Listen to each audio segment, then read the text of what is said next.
At my sister's wedding, a security guard stopped me and denied me entry. "Your name is not on the list," he said coldly. I saw my mother and sister watching and laughing in the distance, but I didn't say anything and left. The next day, they came me, crying, begging for help for a reason I could never have expected. Plus update. It's been 5 years since my father passed away. My mother, Patricia, and sister, Caitlin, live in the large mansion he left behind in an exclusive neighborhood in Westchester County. I live alone in a modestly sized high-rise apartment on the Upper East Side overlooking Central Park. As head of research and development at MedApp Pharmaceuticals, my days are busy and fulfilling. I lead a cancer drug development project with a $100 million annual budget, collaborating with the Mayo Clinic and Johns Hopkins Hospital. On the weekends, I regularly volunteer at the St. Maurice Senior Center. Quiet conversations with residents comfort me. My quiet life began to change when my sister's social media account, @Caitlin Laxer, started to gain explosive popularity. She posted about her lavish lifestyle, and her follower count quickly surpassed 1 million. Her advertising revenue was rumored to be over $500,000 annually. She posted daily photos of new airy handbags, lunch at Michelin-starred restaurants, and trips around the world in private homes. Her striking blonde hair, perfect makeup, and designer clothes made her posts the envy of young girls around the world. My mother took advantage of my sister's popularity to further strengthen her influence in New York City. With an annual income of over $1 million from our late father's estate, she established her social position through charity work, and served as a board member of the New York Charity Association. Then the harassment against me began. Attacks on social media and rumors spread to damage my reputation. Comments like, "How can someone from such a rich family live such a simple life?" and "Her sister is an embarrassment to the family," began to appear on my sister's social media account. However, I chose to endure it in silence, maintaining my beliefs and making my way on my own merits. One day, my sister announced her engagement to investor James Harrison. The post received over 1 million likes. James came from a prominent Boston family. His father was the president of an investment bank, with strong connections in political and financial circles. He seemed the ideal match for my sister, being meticulous and very status conscious. The wedding plans moved quickly, with arrangements for a 400-person ceremony at the iconic Plaza Hotel. The budget was rumored to be more than $500,000. Industry insiders and society notables were added to the guest list, and a custom wedding cake by Sylvia Weinstein, Dom Perignon champagne, and a menu that included delicacies fit for billionaires were planned. Everything was set to be top-notch. Yet, I never received an invitation. When I asked my mother, she dismissed me, saying, "You must be busy. You have your hands full with drug development." Still, I told myself this was my sister's special day. I prepared a modest navy blue dress by Ralph Lauren and a Tiffany necklace. Manhattan was bathed in the summer sun. I started getting ready early in the morning, putting on my navy blue dress by Ralph Lauren. My makeup was subtle yet carefully done. I paired the outfit with a Tiffany diamond necklace and pearl earrings inherited from my mother. Looking at my reflection in the mirror, I sighed deeply as I carefully combed my black hair into a bun. I reaffirmed my desire to sincerely celebrate my sister's special day. Outside my home window, the trees of Central Park swayed in the early summer breeze, and the sight of the morning joggers gave me a sense of vitality. I arrived at the Plaza Hotel at exactly 11 a.m. Luxury cars arrived one after another at the entrance, with the white-glove valet staff very busy. Bentleys, Rolls-Royces, and Mercedes. My Lexus was clearly out of place. However, the valet staff greeted me with the same courtesy. "Have a wonderful day, Miss Walker," smiled the young member of staff.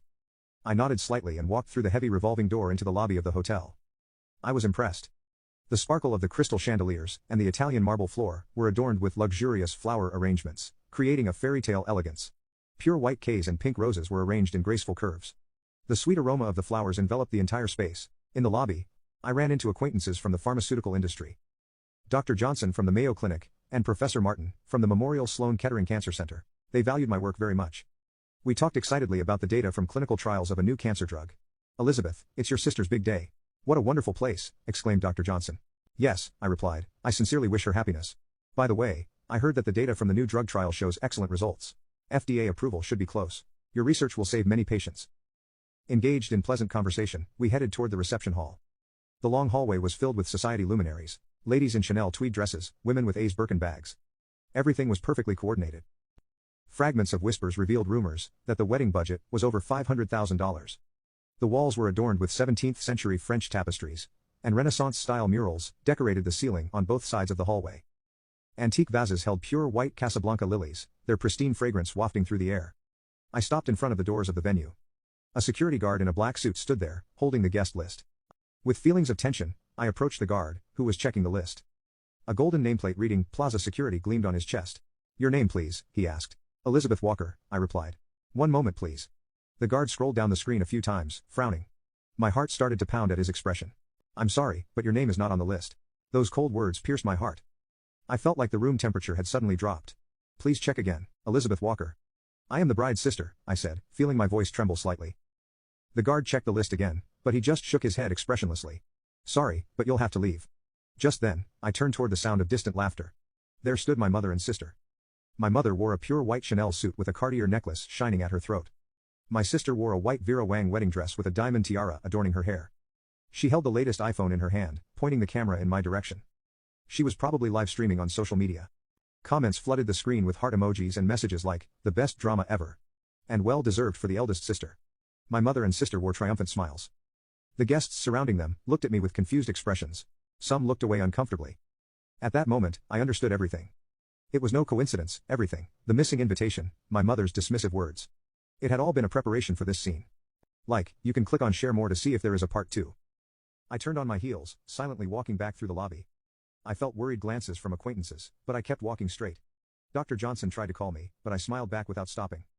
As I picked up my car from the valet service, the young employee showed a look of pity. Her earlier bright smile had disappeared. Take care, she said. I nodded slightly at her words and got into my car. The towering figure of the Plaza Hotel slowly grew smaller in my rearview mirror. Under the cloudless blue sky, I drove in silence. The skyline of New York's skyscrapers felt colder than usual. The screen of my phone kept illuminating in my bag, and then, with a deep sigh, I headed home through the bustle of Manhattan. On social media, a storm was already brewing. The hot Walker family scandal quickly became a trending topic, with angry comments from viewers of my sister's livestream. The video had been shared with the fiancé's family in Boston, and the Harrisons were furious. The VIPs in the pharmaceutical industry, invited to the wedding, were also protesting, one after another. Questions were pouring in, from the Mayo Clinic and Johns Hopkins Hospital, the research partners of my project. In the grand ballroom of the Plaza Hotel, more than half of the guests had started leaving early. The high-pitched sound of fancy heels on the marble floor created a distant echo in the quiet space. My cell phone was receiving worried messages from industry contacts, however, I kept it off. I drank quietly in my Manhattan home, looking out at the greenery of Central Park from my window. Then, as expected, the news came. The fiancé, James Harrison, announced the cancellation of the ceremony. I can't marry into a family like that. I'm ending the engagement. James's calm voice echoed throughout the place. My sister let out a hysterical scream. My mother fainted, her pearl necklace scattering across the marble floor. The place fell into chaos as the media rushed in. Through the night, my apartment intercom rang. The monitor showed the tear-stained faces of my mother and sister. My mother's Chanel suit was wrinkled, and the hem of the bride's dress was stained with mud. Elizabeth, help us, my mother's voice was shaking.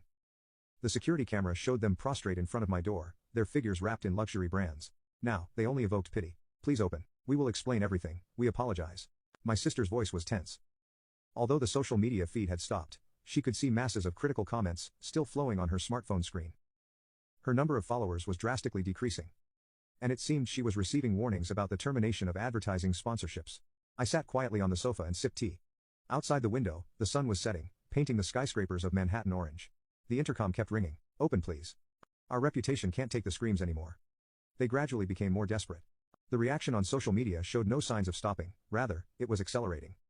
The mainstream Western media was picking up the story, one after another. I stood up and walked to the window. In Central Park, the usual evening scene was unfolding, people running, families walking dogs, students reading on benches. The ordinary sight made the current situation seem even more surreal. The cries and screams continued at my door. The residents of the luxury condominium looked at my mother and sister suspiciously. The security guards approached, asking them to leave. We can't leave this situation as it is. My mobile phone started ringing again.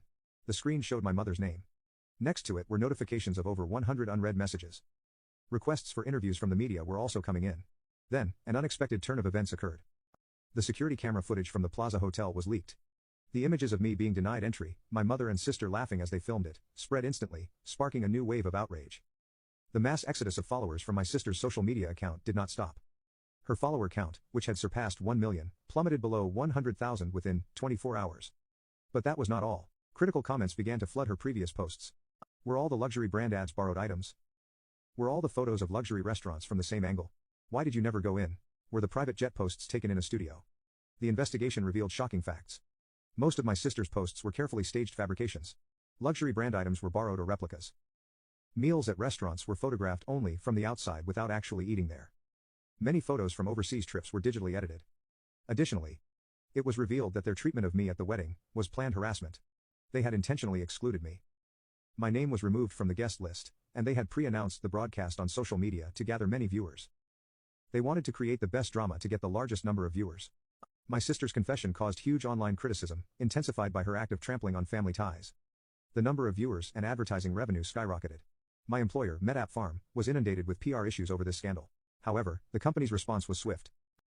Vice President Elizabeth Walker's achievements in research and development are unbreakable.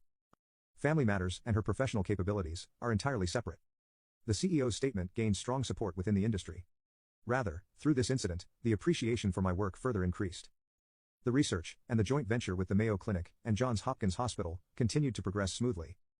Elizabeth's research will bring hope to many cancer patients. Professor Martin's words were widely shared in the medical community. Clinical trial data for the new drug showed excellent results, with FDA approval approaching. However, my mother and sister's situation continued to worsen. The large mansion in Westchester County had to be sold to pay for the damages. With complete exclusion from society, the foundations of their life completely collapsed.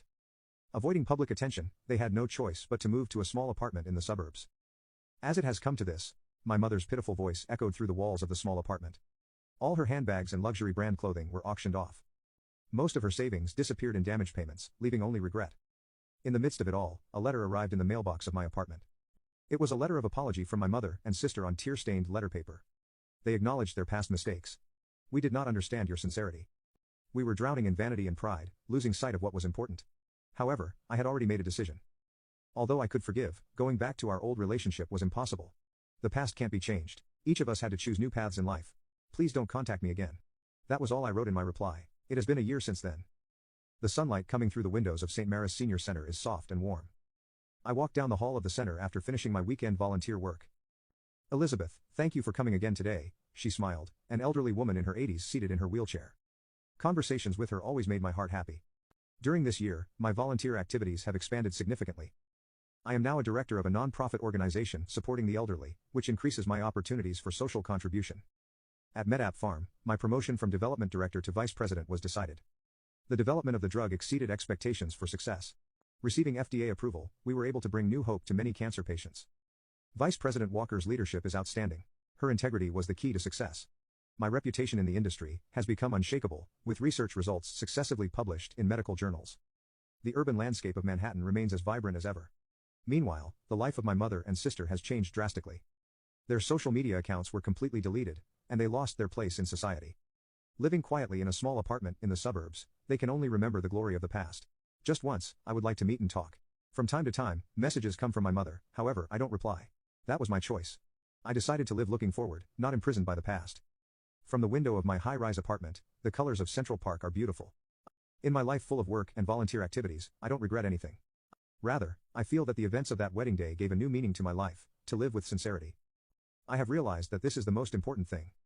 I shared these words at the MedApp Farm Board meeting. From the window of the conference room, the skyscrapers of Manhattan are visible under a cloudless blue sky. A new era was about to begin. My once famous sister now reportedly works in a small accounting firm. My mother spends her days knitting at home. Her luxurious lifestyle has become a distant memory.